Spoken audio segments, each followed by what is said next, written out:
presentation, there will be a question and answer session. To ask a question during the session, you'll need to press star 1 on your telephone. Please be advised that today's conference may be recorded. If you require any further assistance, please press star 0. I would now like to hand the conference over to your speaker today, Kate Patterson, Investor Relations for Fireeye. Thank you. Good afternoon, and thanks to everyone on the call for joining us today to discuss Fireeye's financial results for the first quarter of 2021. This call is being broadcast live over the internet and can be accessed on the Investor Relations section of Fireeye's website at investors.fireeye.com. With me on today's call are Kevin Mandia, Fireeye's Chief Executive Officer, and Frank Verdecanna, Executive Vice President, Chief Financial Officer, and Chief Accounting Officer of Fireeye. After the market closed today, Fireeye issued a press release announcing the results for the first quarter of 2021.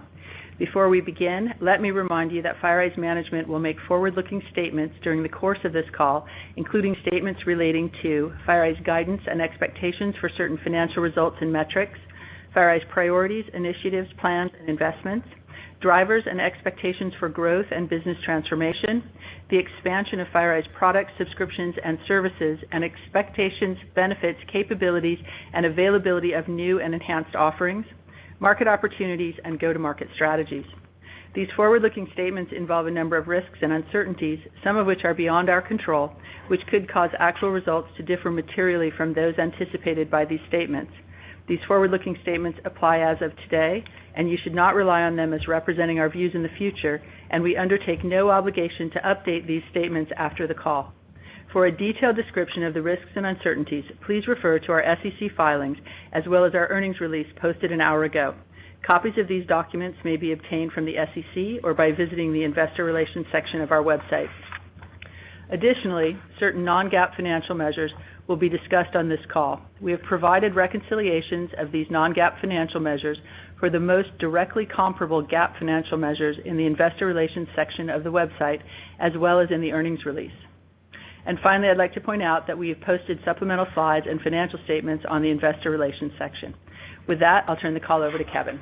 Thank you, Kate, and thank you to all the investors, employees, customers, and partners joining us on this call. I hope all of you are doing well, and I appreciate your interest and support in Fireeye.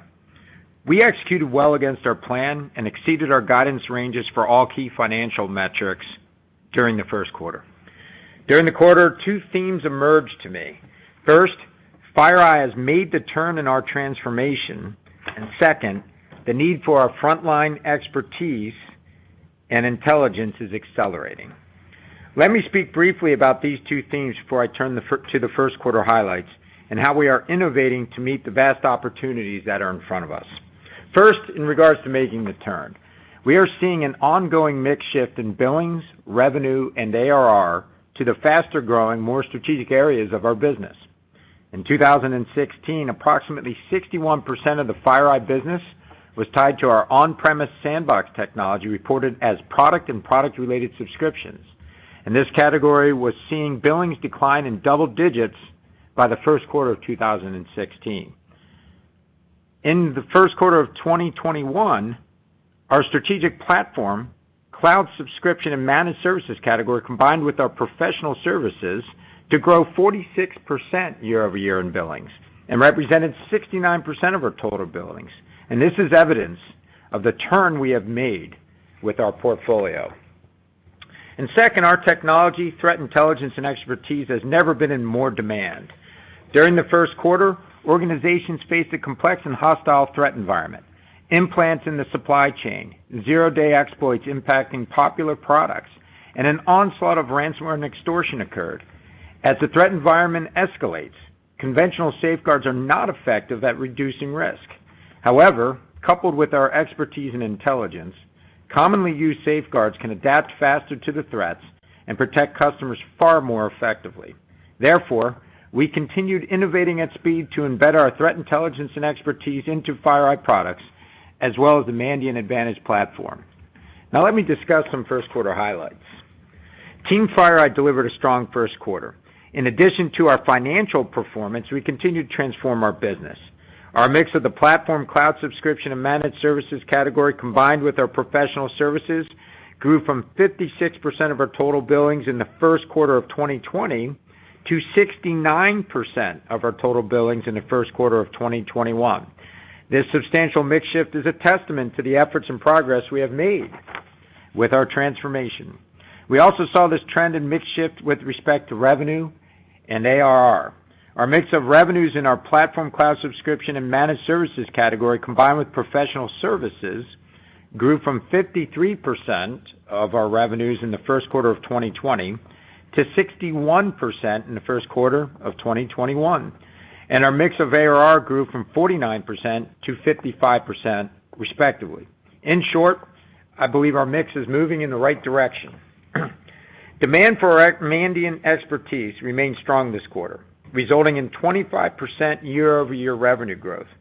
This was the 12th consecutive record quarter for Mandiant services as we continue to scale our capacity and expand our offerings to address emerging market needs such as zero trust, ransomware assessments, cloud migration, and security validation. Our platform, cloud subscription, and managed services category had 45% year-over-year billings growth and 26% year-over-year revenue growth. While we saw strength across all the solutions in this category, the acceleration in growth was driven by our threat intelligence, security validation, and cloud endpoint solutions. During the first quarter, we also closed 30 transactions greater than $1 million. More than 70% of these transactions included 3 or more products or solutions, and 60% of these 30 transactions included consulting services. Fireeye continued to prove the value of our frontline expertise and intelligence in the first quarter. We recently published our annual M-Trends report, which contains our observations about threats and effective remediation actions, and it was gleaned from frontline Mandiant investigations performed around the globe. And here are just a few of our findings. Nearly half of the 294 distinct malware families we observed in investigations last year were new and never seen before.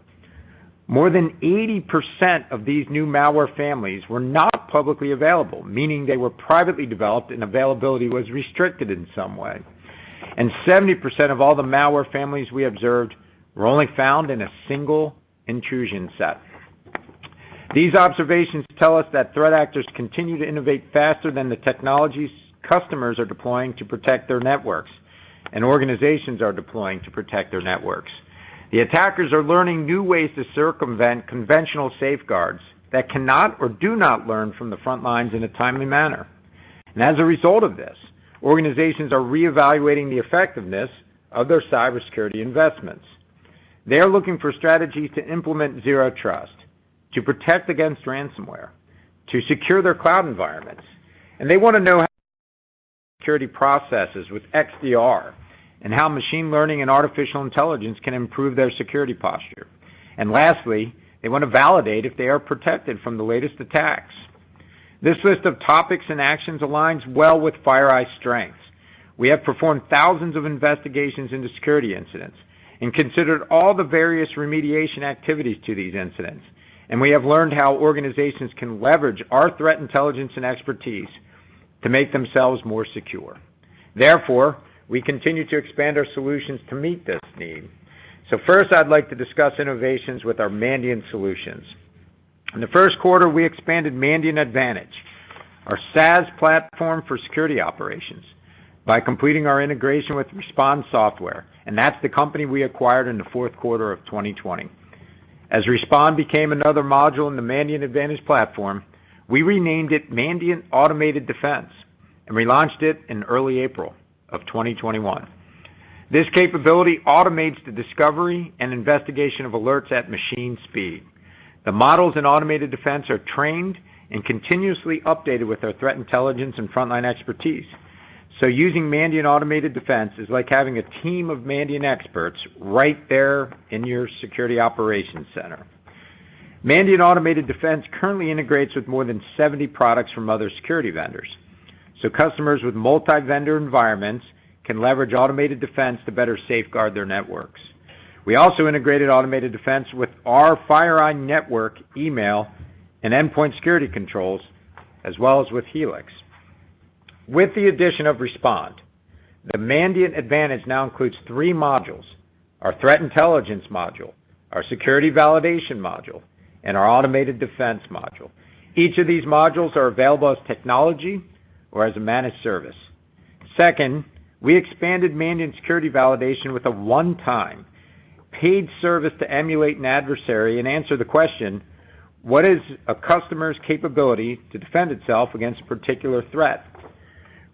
We refer to this one-time offering as validation on demand, so our customers can simply and safely test what they need when they need it without an ongoing validation subscription. In addition to the updates in Mandiant Advantage, our Managed Defense offering integrated support for customers that use Microsoft Defender for Endpoint. This allows our experts to rely on and interact with Microsoft Defender for Endpoint to detect and respond to potential security incidents. This also allows Microsoft Defender customers a way to benefit from Mandiant's intelligence and expertise. This is the first native third-party endpoint integration in Managed Defense and expands the addressable market for our Managed Defense capability to more than 1 billion Microsoft endpoints. The Automated Defense capability expands the potential for Mandiant Managed Defense to support over 70 different security controls. As we deliver a controls-agnostic XDR service to the market, we expect to be able to rapidly support additional controls with our Managed Defense offering. So stay tuned. And now I'd like to turn to the innovations we accomplished in our Fireeye products. Our Fireeye Security Suite continued delivering industry-leading detection and protection for our customers through our next-generation XDR platform with native endpoint, network, and email capabilities. Our strategy of meeting customers where they are continues to be as effective as we deploy our solutions on-premise, in the cloud, and in the hybrid environments. Specifically, we saw above-market growth for cloud endpoint, high network security subscription renewal rates, and a strong quarter for large email security deals. As you may recall, we hired Brian Palma in the first quarter to lead our products team, and he has been particularly focused on 4 areas. First, improving the user experience across our suite of products. Second, increasing our detection efficacy by integrating our threat intelligence, frontline expertise, and updating our machine learning algorithms. Third, enabling better cloud security. And fourth, extending Helix functionality as a correlation engine for enterprise-wide XDR. I will mention just a few of recent milestones that we have achieved with our products team over the last quarter. First, we bolstered our endpoint extensible framework by adding 3 additional modules, bringing the total available Fireeye endpoint modules to 12. And these modules are available for download on the Fireeye Marketplace, and incidentally, we're responsible for identifying 35% of the threat actions in the recent MITRE attack test. Later this year, we plan to unleash the full power of the endpoint extensible framework by allowing customers, partners, and our consultants and other consultants to leverage our APIs to develop real-time modules for combating threats in the wild. Second, we launched our Ask an Expert capability across our endpoint platform, and this provides customers instant access to Mandiant experts when they need immediate help. And last, we extended our industry-leading network detection capabilities through our cloud-native Detection on Demand solution. Detection on Demand can detect malicious files or malicious URLs across CRM, social media, messaging, and storage applications. We recently added this capability across the leading collaboration tools such as Microsoft OneDrive, Slack, Salesforce, G Suite, and Box applications. And now I'd like to wrap up my prepared remarks. With the recent breach headlines as a catalyst, we are seeing customers reevaluate their security programs and look to us for solutions that deliver better security outcomes. I believe our position of trust, derived from nearly 2 decades of responding to security incidents that matter, puts us at the forefront of the changes required to combat the current threat environment. I am confident 2021 will be a year in which Fireeye continues to demonstrate to our customers that we provide the best line of defense. We are off to a great start with our first quarter, and I want to thank all the Fireeye employees for their hard work in bringing us to this point. And I would like to thank our customers, our partners, and our investors for their continued support. With that, I'll turn the call over to Frank for more details on our financial performance. Frank? Thanks, Kevin, and hello to everyone on the call. Thank you for joining us today. To summarize, Last quarter, we predicted that the momentum from the second half of 2020 would carry forward into 2021, and this was clearly true. It is worth repeating that Q1 2021 was our best first quarter performance in the company's history, and it followed an equally strong Q4 of 2020. Our billings, revenue, and ARR year-over-year growth rates accelerated from Q4 to Q1 on continued strength in our strategic platform, cloud subscription, and services categories. The strength in our top-line metrics translated into overachievement on our operating metrics and allowed us to raise our outlook for revenue for the year, for revenue, gross margin, operating margin, and EPS for the remainder of 2021. Before we move on to the details of our Q1 results and our guidance for Q2 and the updated guidance for the full year 2021, let me remind you that I'll be referring to non-GAAP metrics, except for revenue and operating cash flow. Our non-GAAP measures exclude stock-based compensation, amortization of intangibles, non-cash interest expense on our convertible debt and convertible preferred equity, restructuring charges, accretion on Series A convertible preferred stock, and other non-recurring items. Turning to the Q1 details, we delivered revenue of $246 million, $8 million above the high end of our guidance range, and our second highest quarterly revenue ever. Revenue growth of approximately 10% was the highest quarterly year-over-year revenue growth rate in more than 3 years. Our performance was driven by the growing adoption of our cloud products and controls-agnostic management solutions, reflecting the market evolution Kevin discussed, and the ongoing mix shift towards the higher growth areas of our business. Revenue in the platform, cloud subscription, and managed service category increased 26%, reflecting the steady build in deferred revenue over the past 2 years. This category now accounts for 47% of non-services revenue, compared with just 39% a year ago. Note that both the growth and the mix shift are organic and reflected strength in cloud endpoint, threat intelligence, and validation. Services revenue growth accelerated to 25% and reflected a combination of increased capacity from 2020 hires and a higher mix of incident response compared with Q1 of 2020. Product and related subscription support revenue declined 8% year-over-year, reflecting lower deferred revenue balances at the beginning of the quarter as higher appliance sales in previous years continue to amortize out of deferred revenue. I expect that the long tail of this trend will continue as hardware sales gradually decline over time, but that the impact on our total revenue and growth rates will diminish. Total annualized recurring revenue increased 1% sequentially and 9% year-over-year. Growth in platform, cloud subscription, and managed services ARR accelerated to 22% year-over-year and accounted for 55% of total ARR at quarter end. This compares with 49% in Q1 of 2020, and the result of strong performance in cloud endpoint, threat intelligence, and validation. Product and related subscription support ARR declined slightly both year-over-year and sequentially, as we continue to see stabilization in this area of the business. The shift in mix to our higher growth categories offset the typical seasonality we see in the Q1 ARR metric. We remain focused on annualized recurring revenue and revenue as the most important indicators of our top-line performance and market adoption. The ARR metric provides insight into the expansion of our installed base of recurring subscriptions without regard to changes in average contract length, renewals of large contracts, or hardware refresh cycles. As we've seen, any or all of these factors can cause volatility in the quarterly billings growth rates, especially within the breakout categories. However, trended billings, especially when evaluated in conjunction with ARR performance, can be useful as a leading indicator for revenue and the underlying business momentum. With that in mind, I'm pleased to report that billings grew 18% year-over-year, the highest billings growth rate in 3 years, and the second quarter in a row of double-digit growth. Growth was broadly based across geographies, vertical markets, and customer size. The weighted average contract length for recurring subscriptions was approximately 22 months, compared to 25 months in Q1 of 2020. Looking at our billings performance by category, platform, cloud subscription, and managed services billings increased 45% year-over-year to $76 million.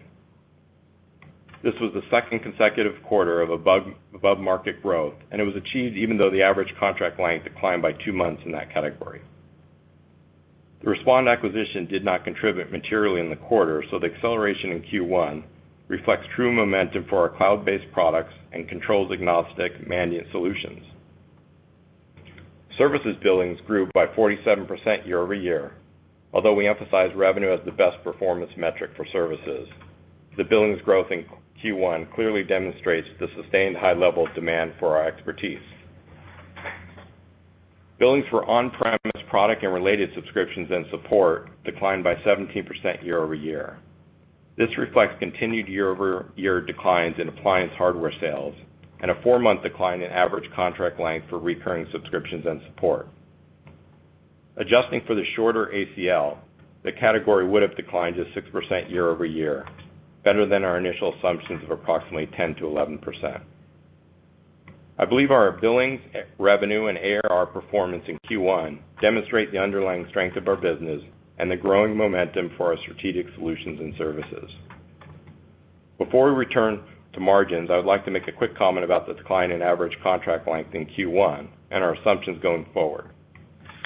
Recall that we have been expecting the ACL to decline for quite a while as we increased our emphasis on ARR over multi-year contracts. The trend is healthy for our business and consistent with industry trends and the higher mix of SaaS billings, as well as the higher mix of renewals in the product and related category. ACL is difficult to forecast with precision on a quarter-by-quarter basis, but our assumptions for the remainder of the year is that it remains in the range of 22 to 24 months. Turning to margins, our strong revenue performance resulted in an operating margin of 9%, above our guidance range of 6.5% to 7.5%. Gross profit margin was 73% compared to the top end of our guidance at 71%, and more than 2 points above Q1 2020 gross margin. The increase reflected strong services gross margin due to a high mix of incident response and higher margins for our cloud-hosted products as we continue to achieve efficiencies and economies of scale. Overall operating expenses declined about $4 million from the first quarter of 2020 and increased about $11 million sequentially. The sequential increase reflects the seasonal impact of employee-related expenses as payroll taxes and other expenses kick in at the beginning of the year, plus a full quarter of Respond operating expenses and higher commissions associated with higher sales and incremental marketing programs to drive awareness and growth for our strategic solutions. Earnings per share was 8 cents, above our guidance range of 5 to 7 cents. The weighted average fully diluted share count of 244 million reflected a full quarter of shares issued for the Respond acquisition, as well as higher average share price during the quarter. Turning to the cash flow and the balance sheet, with the acceleration in billings growth and DSOs below 50 days for the second consecutive quarter, we generated cash flow from operations of $21 million. Capital expenditures of $10 million were above our guidance range of approximately $6 million. The increase in CapEx is primarily due to an increase in internally developed software as we ramp our investment in the modules of Mandiant Advantage platform, Cloud Endpoint, and other strategic growth areas of the business. Our balance sheet remains very healthy, and we ended the quarter with cash equivalents, and short-term investments of $1.3 billion. We ended the quarter with accounts receivable of $109 million, the lowest level of accounts receivable since Q1 of 2018. Total deferred revenue at quarter end was $911 million, of which 65% was current. Now let's turn to our outlook for the second quarter and our updated outlook for the full year 2021. For Q2, we currently expect revenue in the range of $246 to $250 million. For the product and related subscription and support and platform cloud subscription and managed services categories, we expect year-over-year growth rates approximately consistent with Q1. We expect the services year-over-year growth rates to be slightly less than the 25% we delivered in Q1, but still towards the high end of our 15 to 20% target range. This implies relatively flat services revenue with Q1 which assumes the mix of incident response versus other strategic consulting is closer to historical levels instead of the higher mix we saw in Q1. We expect gross margin of between 72 and 73%. We expect services margins to decline slightly from Q1, assuming a lower mix of IR, and return to the 52 to 54% range. We also expect product, subscription, and support gross margin to remain in the mid-70s. We expect operating margin of between 9 and 10%. This implies operating expenses are approximately flat with the first quarter on a dollar basis. Using a fully diluted share count of 247 million shares, we expect fully diluted earnings per share of between 8 and 9 cents. For 2021, we are raising our revenue guidance range by $20 million at the midpoint, representing growth of approximately 8% for the year. We expect gross margin of between 72 and 73%. We are raising our operating margin guidance range to 10 to 11%. These ranges result in a non-GAAP earnings per share of 39 to 41 cents, based on a weighted average shares outstanding of approximately 250 million on a fully diluted basis. Embedded within our annual guidance are several assumptions. Our annual growth rate assumes revenue from product and related subscription and support to decline by 10 to 11% for the year. Revenue growth towards the higher end of 20 to 25% for our platform and cloud subscription and managed services. And we expect growth for Mandiant services to continue to grow at around 20% year over year for the rest of the year. Please note that we are talking about annual growth rates for each of these categories, and quarterly year-over-year growth rates for revenue can vary. Our operating margin range assumes gradual improvement throughout the year, more heavily weighted to the second half of the year. We have assumed an increase in facilities and travel and entertainment expenses in the second half, but at a lower overall expense level as compared to pre-pandemic facilities and T&E levels. We also expect to increase investments in marketing to increase awareness for the Mandiant Advantage solutions. Finally, at these expense levels, we expect an operating cash flow margin of about 10% for the full year. Given the low level of receivables as we enter Q2, we expect to see slightly negative operating cash flow in the second quarter. Let me conclude by repeating that this Q1 was a great quarter, and our updating outlook reflects our continued confidence in our future. I will now turn the call over to the operator for questions. Thank you. As a reminder, to ask a question, you'll need to press star 1 on your telephone. To withdraw your question, press the pound key. Please stand by while we compile a Q&A roster. Our first question comes from Sterling Auty with JP Morgan. You may proceed with your question. Well, great. Thanks for taking our questions. This is Jackson Ader on for Sterling tonight. A couple of questions actually on Mandiant. How quickly do you think you can scale up the headcount that you need in order to kind of support that continued 20% growth through the rest of the year? That would be approximately 100 heads this year. We did similar number last year, and we anticipate being able to do it. And we continue to be tracking to that. It's been very consistent kind of ramping of heads, and so we've been able to continue to deliver on that, and you've seen kind of 12 record quarters of services growth there. And Frank, I think you mentioned that part of the strength that you were seeing capacity expansion for some of those heads that you added in 2020. But just curious where utilization rates are at the moment, and whether things are running a little bit hot relative to what you expected in this first quarter. Yeah, I think it's been pretty much consistent with our expectations, but it has been running hot really for the last couple of years. I think the threat environment obviously continues to be very elevated, and that has driven the various areas of our consulting to be about as chargeable as you can be as a team. Okay, great. Thank you. Thank you.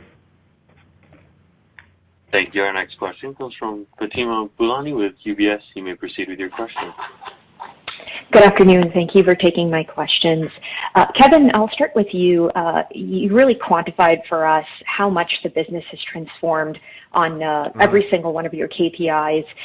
So clearly you've sort of crossed that chasm on the transition. So I'm wondering with sort of the remaining 30% of the business that is still in the non-recurring category, what sort of programs, incentives, or mandates do you have in place to shepherd the rest of the customer base over to some of your newer solutions, but more importantly, the newer form factors of some of your existing solutions, just the strategy behind that? And then I have a follow-up for Frank, please. Yeah, I think we could probably spend the rest of the call on the strategy there. We got numerous strategies. I think you're referring to our Fireeye products, correct, Fatima? And what is our strategy as that continues, at least on the on-prem side, to decelerate? First and foremost, that's exactly integrate right. First, integrate. I mean, I can tell you 5 years ago, the first thing you did is get the IP out of the black box. I think it was literally a black box, by the way, the appliance. So we've done that. And so it's focus on cloud, focus on integration of these products so you can get a suite that works together, focus on Helix being a true XDR platform so that you can bundle email security, endpoint security, network security, and win on the bundling and the value you can get from that. Because the folks that do use Fireeye products rave about the detection efficacy. So now we just got to get that UI and usability improved, and that's something that everybody in software is always trying to do. So quickly again, cloudify it, period, and we've done that. So you can subscribe to all our software now, and there's a cloud version for every single thing. Integrate it, and always keep working the integration so you have better coordination between the products. Make sure Helix is the nucleus of that XDR platform that we can bundle so it's all integrated nicely, and make sure the user experience continues to improve. Those 4 things. I appreciate that. Frank, maybe for you. There's 4 more too, but I think those will work. That's helpful. No, I appreciate it as a long tail, especially for all the support attached to your on-premise product suite. Frank, maybe the question for you. On Mandiant Advantage, I can appreciate that you've only had sort of threat intelligence out as the module. Curious if you can share some adoption statistics or ASP statistics, and what do you expect in terms of contribution from the new modules that have been now added to the family and now available as a full slate? How should we think about that as it relates to contribution in 2021? And that's it for me. Thank you. Yeah, Fatima. So we've seen it's obviously very early days of Mandiant Advantage, but all our Intel offering right now is sold through Mandiant Advantage, and we had another really strong quarter through Mandiant Advantage for Intel, and that caps off a really strong year in 2020. So I would say, the new modules we've added to it are, ramping and going to do really well. And obviously, if you look at the Mandiant Advantage umbrella, you've got validation in there, you've got threat intel, you've got our new automated defense with the Respond acquisition, and then we'll be launching Managed Defense module in there.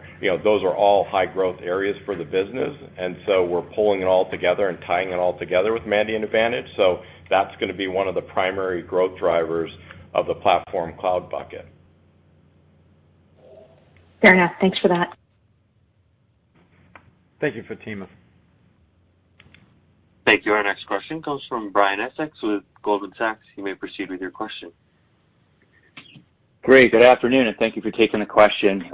Kevin, I was wondering if you can circle back on Mandiant Advantage now that you have Sure. those 3 main products of that Right. modules within that platform.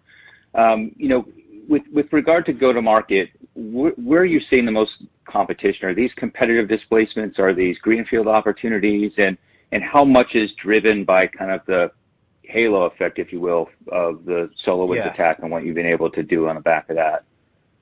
Yeah, so I'm going to peel that backwards, Brian. I think the halo effect comes from us being on the front lines. It wasn't just SolarWinds, but we find more 0 days that I'm aware of than any other security company.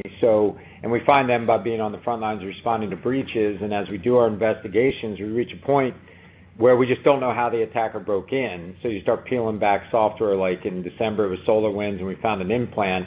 This year there's others. I don't want to name every single customer we found a zero-day at, but at the end of the day, that's what creates the halo effect, is the knowledge itself, not the event. And we just happen to be on the front row seat for it. So that does provide a tailwind for intelligence. Getting to Mandiant Advantage, what I see there is it's green field. I don't believe it's ever existed where you can plug a technology in and it's like adding 1,000 experts to your network. You have to make Mandiant Advantage work. Here's the moat for it, Brian. You have to have a global intel capability, and we have that. We're in over 20 countries. We speak over 30 languages. You have to own the front lines, and we have that, where we did over 1,000 investigations last year. And a lot of people think, investigations are tactical. They're absolutely strategic. It's how you get a front row seat to all the threats that are circumventing the safeguards of today, so we can, with Mandiant Advantage, with our international intelligence team and our breach intelligence that we're getting every single day, we can feed it to products that just don't learn, don't think, can't adapt, too static, which is the majority of security products today, because they simply don't have the knowledge and the intelligence that we have as we clean up the messes left behind from a lot of these products. So bottom line, I think that whole business has a tailwind. But I've been in the incident response business for 20 years. It was not a market 20 years ago. It was not a market 15 years ago. It was not a market 10 years ago.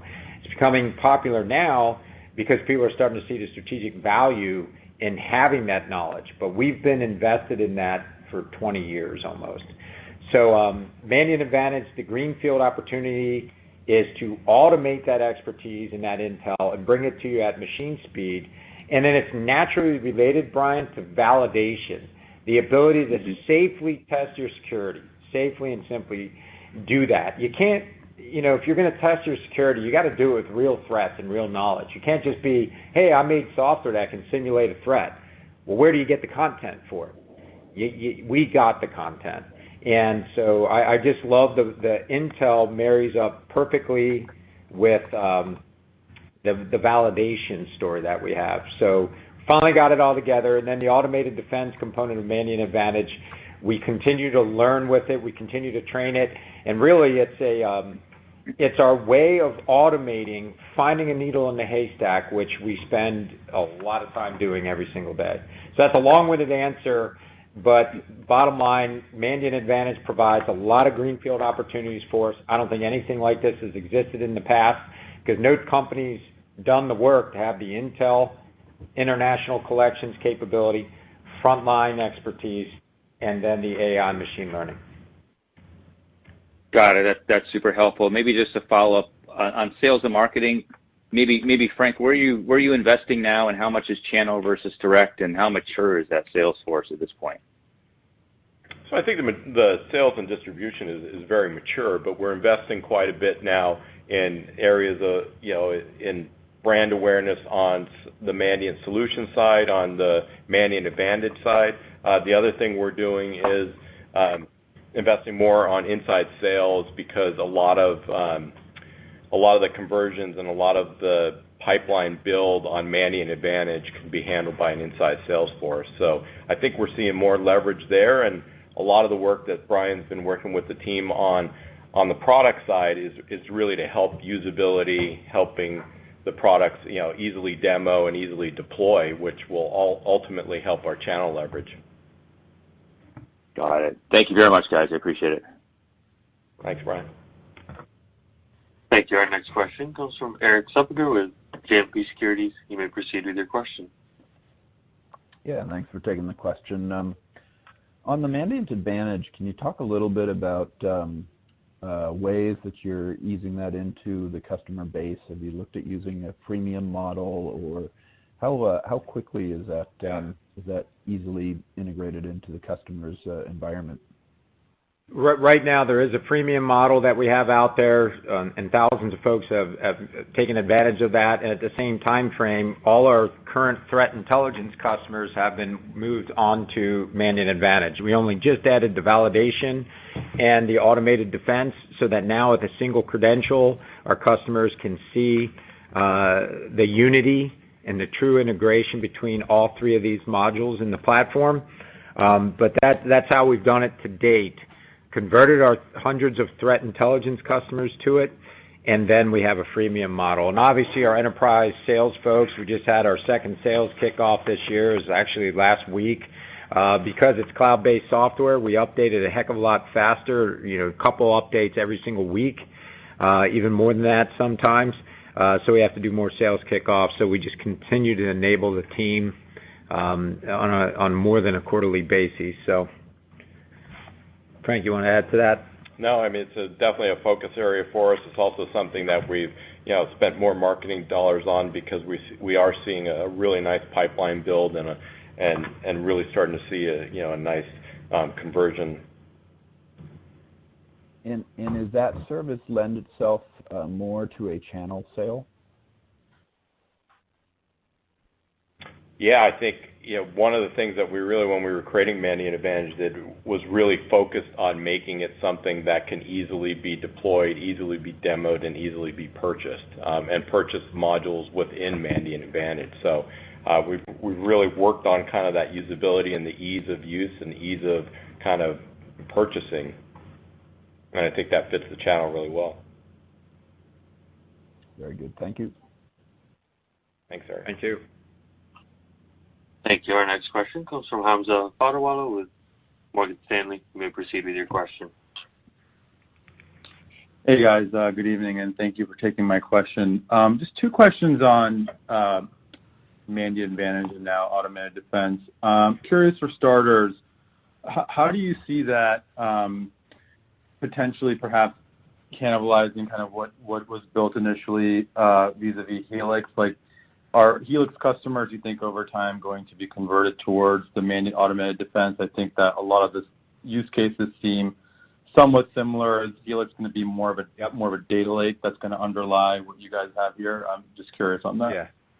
Yeah, there'll be an evolution there because Helix is a SIM with a ton of correlation rules and analytics. So what you'll see is there's humans that maintain that. We do that though. When you get Helix, you get our rules, you get our analytics, you get our expertise there. The difference is actually in how we provide the minimization of trillions of alerts down to actionable alerts and events, is that we're using models in Mandiant Advantage with Automated Defense. So to some extent, there's overlap. If you have great correlation rules, you have a mature SOC, you have 15 people maintaining your SIM, you may get the same outcome that you might get from a trained system. But we do believe over time, Mandiant Advantage with models in it, and the fact that we're creating software that can think and learn, that's going to overtake the human skills required to maintain those systems. So that's one of the big differences, just how we go about minimizing all the alert and volumes of alert data down to here's the threats that you got to pay attention to. And then the second thing is Helix has the data repository, and you nailed it. It stores the data. It's got common event format rules in it. It is a SIM, whereas Mandiant Advantage is a sidecar to SIM, and it has to work with many SIMs, but it's applying the IP that is our expertise in our intelligence, but it's doing it in a different way than how Helix does it. So there will be, depending on the customer, a customer may buy Helix, get everything we ship with it, and be happy with that, but they'll have to maintain some of their own correlation rules, or they can plug as a sidecar the Mandiant Advantage and get the rules and the minimization automated over time. Right. And then just on the automated response front, just from a, as far as the market stands today with sort of these XDR solutions, how much do you think can actually be automated by software, right? I think like our own security team is not looking to sort of do sort of one-click type automation, and so I'm curious what do you think about that and kind of where Mandiant comes in from the services side? Yeah. I'll start with this. First, nobody cares how you provide the outcome as long as you provide it, right? So I would say a lot of people that I talk to, they wish they had Mandiant experts sitting in their SOC and staring at every alert. We can't offer that. That doesn't scale. But one thing we can do is create a system that learns, it thinks, and it can do the minimization as if it was us. Can it do it as well as a human? Probably not. Can it do it a lot faster? Absolutely. And in some use cases, it'll do it better than humans, right? But I liken it kind of at this stage in security. It's similar to pilots are still on the plane even though the plane can take off and land itself. To some extent, I see us going to market with Automated Defense but I like the idea, and we do this today, by the way, in all our products, whether you have our network product, our endpoint product, or email security product, or automated defense. We've got a team of experts, our advanced practices folks, mining all that data all the time to see, did we miss anything? Is there anything there? And we're going through all the metadata that we collect to make sure our customers are safeguarded. And thank you for giving me an opportunity to market that, because we never actually talk about it. But we have some of the smartest security professionals on the planet constantly safeguarding our customers that have bought our products. And they don't even know when they purchased our products that there's human intelligence behind it as well as a backstop. So I see over the next few years when you're training systems, it'll be just like the airline industry. I think I want our experts to make sure and constantly test and train to make sure we know the efficacy and boundaries of our software. And we've learned a lot of lessons along the way, but that's what I would want to buy as the outcome of saying, if I've got Mandiant automated defense, regardless of how we deliver it, even whether we deliver 99% tech or 92% tech, but it'll be a lot of tech, I would just want the outcome that I feel safe, and that's what we want to provide. That's super helpful. Thank you. Thanks, Tom. Thank you. And as a reminder, to ask a question, you'll need to press star 1 on your telephone. Our next question comes from Saket Kalia with Barclays. You may proceed with your question. Great. Hey, guys. Thanks for taking my questions here. Sure. Kevin, maybe for you, for those threat intel customers that have now moved to Mandiant Advantage, is the additional sales opportunity from your perspective for those customers to maybe cross-sell them something like security validation, or once they move to Mandiant Advantage, is it that they can receive additional flavors of threat intel to kind of segment that price point? Does that make sense in terms of kind of that opportunity with the threat intel base? Yeah, there's probably not one size fits all, but here's how I'm a security guy first and foremost. Why do I want intel? Either to stop something from happening or see if it could happen. Those two things. And that's how it gets into my operations. And so it's either, and the third would be to anticipate, right? So I think with Mandiant Advantage, if I'm sitting in a SOC and I've got our intel being applied to our data right away, and it gives the heads up display. So when I'm looking at alerts in my SIM with Mandiant Advantage and the plugin that we've got with it, you're getting like a cockpit display like we got in the Air Force, where fighter pilots literally get the situational awareness displayed right in front of their face. We do that. Here's what we know based on that IP address, this MD5 sub. Here's additional data you can drill down on. And we want to make sure you don't have to Google when you're responding to an alert. It's all just presented to you. Not just our intel, but open source intel as well. So that's what we provide. But a great pivot would be, you're going through your log files as an operator. Do I currently have the problem? Am I currently compromised, yes or no? Is question number 1 you want to answer with intel. When you're done with that, let's say you're not compromised, and you don't have a fire to put out, there's no smoke on your network, I would pivot to, could I be? How well does this work? And Chris Key and the team has delivered that. Within the last week, we actually GA'd it, and we have the ability now to just go straight from, oh, thank God I don't have that problem, but you know what? Could I? Let's run a couple tests and see how we're doing. So that's a great logical, and that's an upsell right in the software itself. Saket, our account managers, I'm sure, are going to mention it, and we've trained everybody to see the relationships between it. But if you want to have an intel-driven SOC, again, you want intel to stop things from happening, to detect if something's happened, and then test if it's possible it could even happen in the first place. And that's, we're linking all those decision points into the software. Got it. That makes a ton of sense. Frank, maybe for a quick follow-up for you, for some of that product and related ARR, I mean, just to the earlier point made, I mean, we've certainly seen the transformation. But as you think about that product and related ARR, we call it that 3 to 5 year kind of, 3 to 5% kind of year-on-year decline. The question is, how much of that is from sort of natural churn that you would expect versus customers opting for a cloud form factor that's in that platform line? Does that make sense? Yeah, it's a mix of both. So especially on the email and endpoint side, you do have customers migrating from on-prem to cloud. On the network side, we don't have as much of that migration. So, on the network side, if ARR is going down, it's related to kind of the smaller customer churn that's there. But it is a mix of both. I would say the migration isn't right now a huge factor to it, but going forward, obviously, that could accelerate. But then again, we'd get the upside on the platform cloud bucket if that did happen. Got it. Guys, thanks a lot for squeezing me in here. Thank you, Saket. Appreciate it.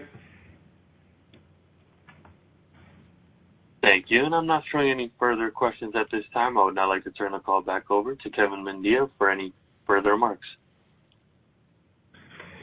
I'd like to thank everybody for attending. I want to congratulate the Fireeye team for a great first quarter. We've never been more relevant or more needed in cybersecurity, so I want to thank the teams that have been on the front lines finding the 0 days and protecting our customers as well as organizations that aren't our customers. So with that, I want to thank everybody. I look forward to speaking to you in 90 days with another update. Take care now.